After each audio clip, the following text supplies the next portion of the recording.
Estamos de volta com o programa Eclésia. O tema dessa noite nós estamos falando sobre os dogmas marianos. No primeiro bloco, a gente começou a falar sobre o conceito de dogma, né? Que é um conceito realmente relacionado à verdade de fé, né? E esses dogmas, então, também foram proclamados em relação a Nossa Senhora. E nós vamos falar sobre eles a partir de agora. São 4 dogmas de fé, não é isso, Padre Guido? São 4 dogmas de fé relacionados a Nossa Senhora, não é isso, Padre Guido? Perfeito, né? A Igreja sempre teve um grande respeito para a pessoa de Nossa Senhora e analisou no decorrer destes 2000 anos de história algumas características peculiares da vida de Maria e chegou à conclusão de anunciar publicamente, em momentos bem diferenciados, que vamos dizer agora, estas verdades de fé. Então vamos lá. O primeiro dogma mariano a ser proclamado, quando foi e qual foi esse dogma, Padre Guido? A primeira verdade a respeito de Nossa Senhora aconteceu no concílio de Éfeso, no ano 431. 431. Quando Nossa Senhora ganhou o título, em língua grega, de Theotokos, em português, Mãe de Deus. Não que Maria tenha gerado a Deus, é claro, isso é impossível, mas Maria gerou a Jesus na natureza humana. E Jesus é Deus.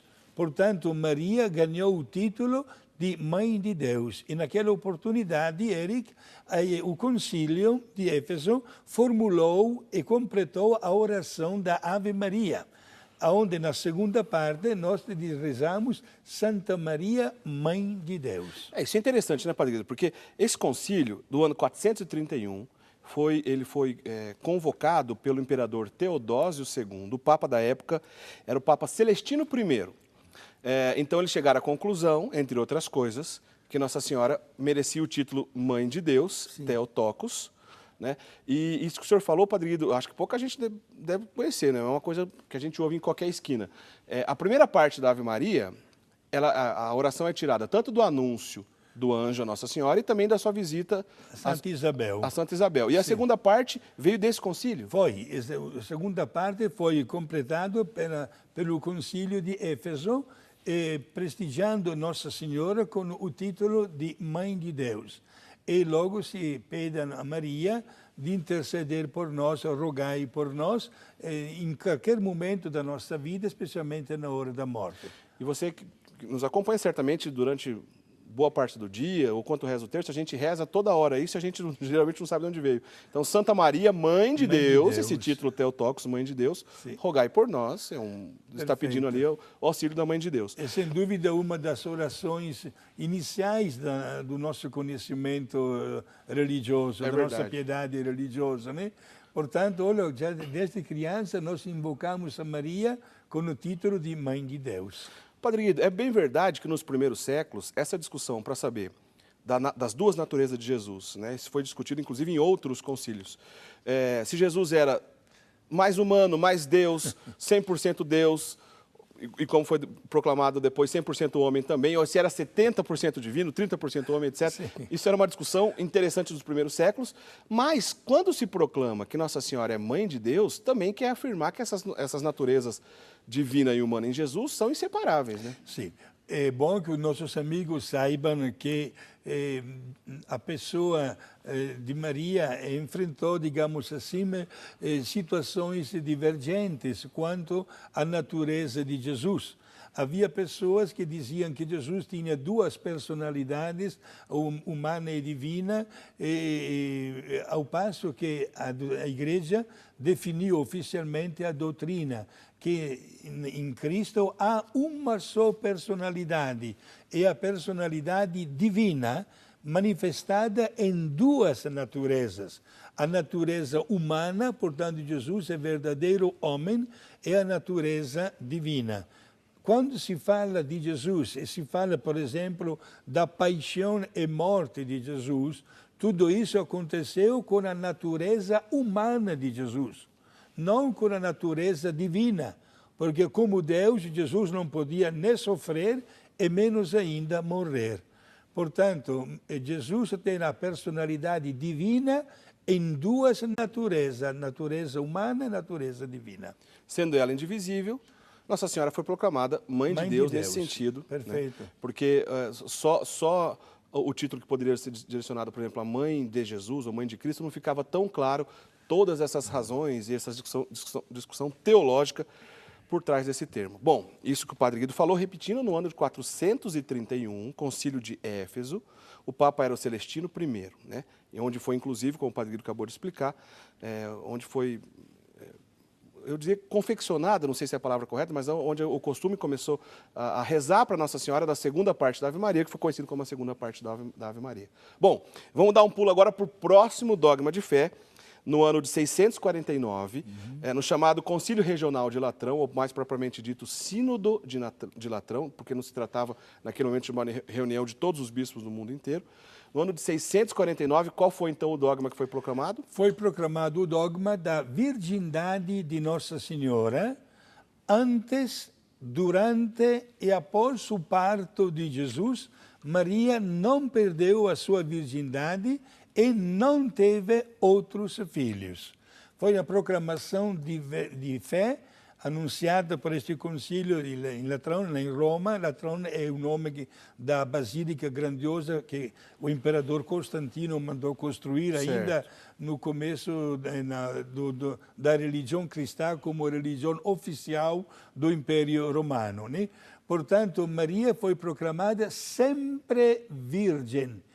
Não perdeu a sua virgindade nem na hora do parto e não teve outros filhos. Então, esse segundo dogma mariano, a virgindade perpétua de Nossa Senhora, que foi proclamado no ano de 649, Sim. Ele também nos ensina que, como o senhor disse, Nossa Senhora Virgem antes, durante e depois. Mas certamente, quando a gente entra nessa história, sempre vem uma dúvida, por causa de uma passagem da Bíblia, Sim. que diz que Jesus estava fazendo um discurso, estava pregando, e chegaram algumas pessoas ali na porta, entre elas a sua mãe, Nossa Senhora, e alguém disse, olha, a sua mãe está aí na porta, né? Aí o que Jesus respondeu, Padre Guido? A sua mãe, completamos a sua frase. A sua mãe e seus irmãos, os né? seus irmãos. Inclusive, Mateus e Marcos escrevem e comunicam também o nome desses que são chamados de irmãos de Jesus. São José, Judas, Tiago e Simão. O que importa é que em determinado momento o Evangelho narra que foi dito ali que Jesus que os irmãos de Jesus queriam falar com ele. Padre Guido, eram irmãos realmente? Nossa Senhora teve outros filhos? Vamos bem. Meus amigos, se acabo de dizer que como dogma de fé Maria não teve outros filhos, Maria não teve. Então vamos explicar por que na Bíblia se fala destes irmãos. Porque aquele livro da Bíblia foi escrito em língua aramaica. E na língua aramaica, que é uma língua muito pobre de termos, uma mesma palavra tem vários significados. Por exemplo, a palavra rabitz significa rio, lago, mar, oceano. É verdade que tudo isso tem em comum a água. Mas não é necessariamente a mesma coisa. Mas um rio não é um mar, um lago não é um oceano. Assim, a palavra irmão significa irmão, primo, tio, parente da mesma cidade.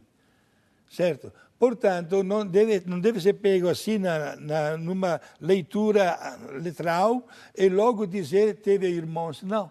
Jesus não teve nenhum irmão. Na verdade, estes quatro que são chamados de irmãos são filhos de uma Maria, que era irmã de Nossa Senhora, casada com um tal de Cleofas, que era irmão de José. Temos aqui na Bíblia, muito bem explicado, duas irmãs com o nome de Maria, casadas com dois irmãos. Portanto, estes quatro, José, Judas, Tiago e Simão, são os primos de Jesus. A passagem mais clássica para entender isso, no primeiro livro da Bíblia, Eric, onde nós encontramos a passagem de Abraão, que viajou com o seu sobrinho, filho de seu irmão Lot. E os dois chegaram, tio e sobrinho, chegaram na beira do rio Jordão. Veja o que está escrito na Bíblia. Abraão disse para o seu sobrinho, se você quer ficar com as terras deste lado do rio, fica. Eu dou um jeito, passo do outro lado do rio e fico com as terras de lá. Se você quiser ficar com as terras do outro lado, eu te acompanho para passar este rio, fica à vontade com aquelas terras e eu fico aqui. Mas, diz ele encarecidamente, não vamos brigar por isso, porque nós somos irmãos.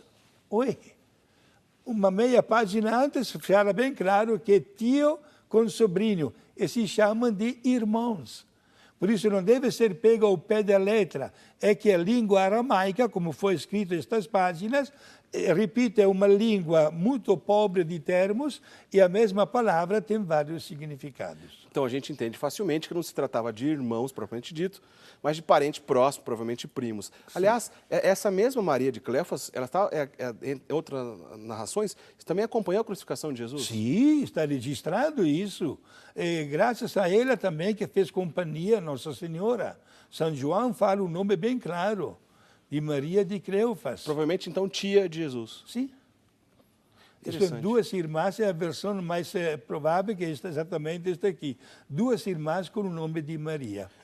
E esse dogma de fé, então, que proclama a virgindade perpétua de Maria, tem uma pergunta aqui do Igor Morvan. Em resumo, ele quer dizer o seguinte, bom, se Nossa Senhora perpetuamente foi virgem, e São José também manteve a castidade? Muito bela a sua pergunta, o nome? Igor Morvan. Igor, nosso amigo Igor. Isso.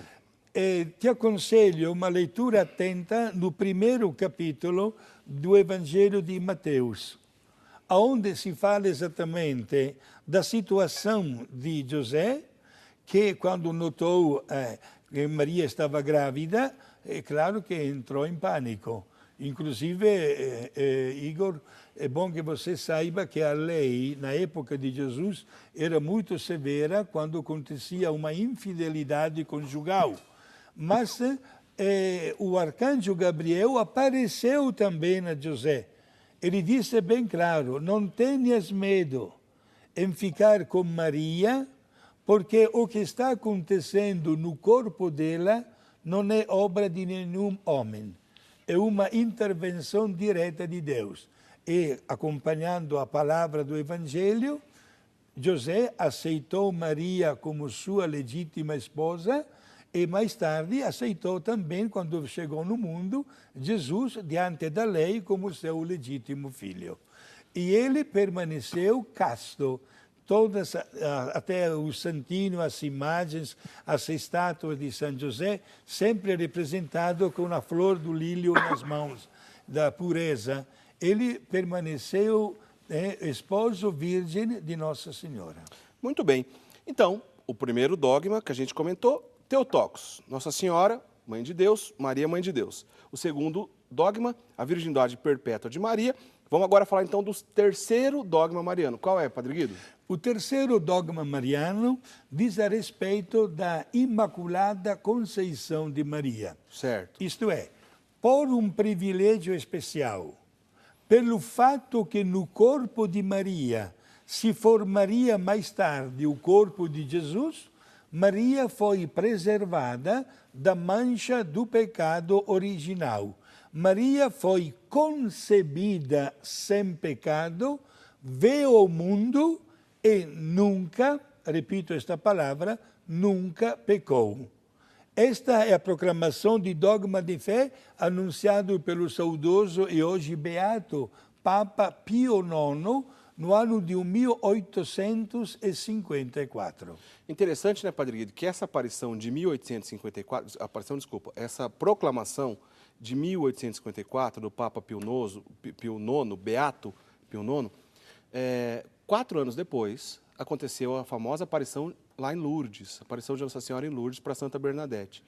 E essa história da Imaculada Conceição também diz muito respeito à aparição de Lourdes, né, Padre Guido? Sim, exato. Aliás, tem 2 pontos de referência. Um é este aqui, das aparições de Lourdes, quando, após muita insistência, Nossa Senhora se identificou como Imaculada Conceição. Que aconteceu só 4 anos depois, em 1858. Exato. Mas outro ponto que deixa até todo mundo muito admirado, ainda mais cedo, no ano 1831, Portanto, 23 anos antes da proclamação de dogma de fé, Nossa Senhora apareceu a Catarina Labouré, também na França, Sim. e mandou cunhar aquela medalha que depois tornou-se famosa e conhecida como a medalha milagrosa. O senhor está dizendo da aparição de Nossa Senhora das Graças. Exato, e ao redor desta medalha, Certo. Nossa Senhora mandou escrever a famosa frase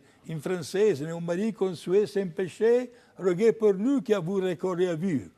Em português, o Maria concebida sem pecado, olha só, Maria concebida sem pecado, rogai por nós que recorremos a vós. E naquele exato momento, como o senhor disse, o dogma ainda nem havia sido proclamado. Exato, e já circulava no mundo a medalha milagrosa, como você citou agora, Eric, né? Portanto, Maria foi proclamada imaculada, foi concebida sem pecado, veio ao mundo e nunca pecou. Nenhum pecado, padre, mas nem aquele, não sei, momento de nervoso. Maria não pecou, meus amigos. Não foi contagiada pelo pecado original, por um privilégio especial e único na história. Muito bem, esse já está perto aqui da nossa geração, né? 1854, Papa Pio IX, é bem famosa essa proclamação desse dogma da Imaculada Conceição. Eu vou deixar o último dogma dos 4 para a gente conversar daqui a pouco no próximo bloco. Então você não sai daí, daqui a pouquinho a gente fala sobre o último desses dogmas marianos. Mas antes da gente ir para o intervalo, Padre Guido, raramente a gente vai falar sobre Nossa Senhora aqui no programa Eclésia, que não chegam algumas perguntas, as mesmas, sempre gente com dúvida relacionada à imagem, etc. Eu queria lembrar aos nossos amigos telespectadores que os programas que vão ao ar aqui pela Rede Século XXI, depois você pode assistir no portal da Rede Século XXI, no www.rs21.com.br. No nosso caso, basta procurar lá no nosso site em programas, programa Eclésia, estão todos os nossos programas lá você pode acompanhar. Inclusive, no programa da semana passada, a gente insistiu nesse assunto sobre o culto aos santos, qual que é a diferença do culto a Deus. Não vai dar tempo da gente lembrar tudo aqui de novo. Mas só para responder aqui ao nosso telespectador Bruno, ele está dizendo, o que a gente diz a respeito, então, das imagens? Né? A gente sempre chega essa pergunta aqui, mas não tem problema, a gente repete. Afinal de contas, católico adora ou não imagem e a gente pode fazer imagem ou a gente está contra o que a Bíblia ensina, Padre Guido? A Bíblia ensina muito bem. Bruno. Abra a Bíblia, por favor, no segundo livro, no livro do Êxodo, no capítulo 20, e leia bem o que está escrito do versículo 1 até o 5. Deus disse para Moisés de não fazer imagem de santo, de adorar só a Deus, etc. Mas no capítulo 25 do mesmo livro, versículo 17 a 20, o mesmo Deus manda fazer querubins, isto é, anjos de ouro. Aí vem a pergunta, Deus é a favor ou é contra o culto das imagens? A resposta é a seguinte, Deus não tem nada contra o culto das imagens, porque é um culto de veneração, não de adoração. Deus é exigente, faz bem a dizer isso, que se adora única e exclusivamente a Deus, ao passo que a veneração é para Nossa Senhora e para todos os santos e santas. Através de uma bela imagem, quem de nós não carrega uma fotografia da mãe, da namorada, de um filho, de uma filha?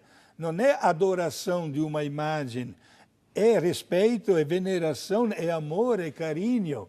E através do culto de veneração, nós aprendemos a imitar as virtudes que caracterizaram a vida daquele santo, daquela santa ou até de Nossa Senhora. E a gente tem insistido aqui, né, Padre Guido, a diferenciação, o nome desse tipo de culto, só para a gente lembrar rapidamente, o culto chamado de dulia é esse culto que o Padre Guido está falando, o culto de veneração, que é praticado aos santos. Essas pessoas que foram proclamadas exemplos de fé. Então, dulia significa apenas veneração. Hiperdulia, que é designada somente a Nossa Senhora, uma veneração especial, já que ela foi cheia de Deus, como a gente está dizendo, desde o começo do programa, são tantas as virtudes de Nossa Senhora, então, uma veneração especial. Agora, o culto latria, da onde a gente aprende e a igreja ensina nesse sentido que a adoração é, claro, somente a Deus, inclusive a palavra idolatria, onde você presta o culto latria a um ídolo, aí nesse caso está errado, né, católico nenhum aceita, aí certamente não tem nada a ver com as imagens, tá certo? Mas lembro, no nosso portal rs21.com.br você vai encontrar a gente explicando e conversando sobre esses assuntos em outros programas também. Porque agora a gente vai para o intervalo e na sequência a gente conversa também sobre o último dogma mariano, tá certo? Não sai daí, a gente volta já já.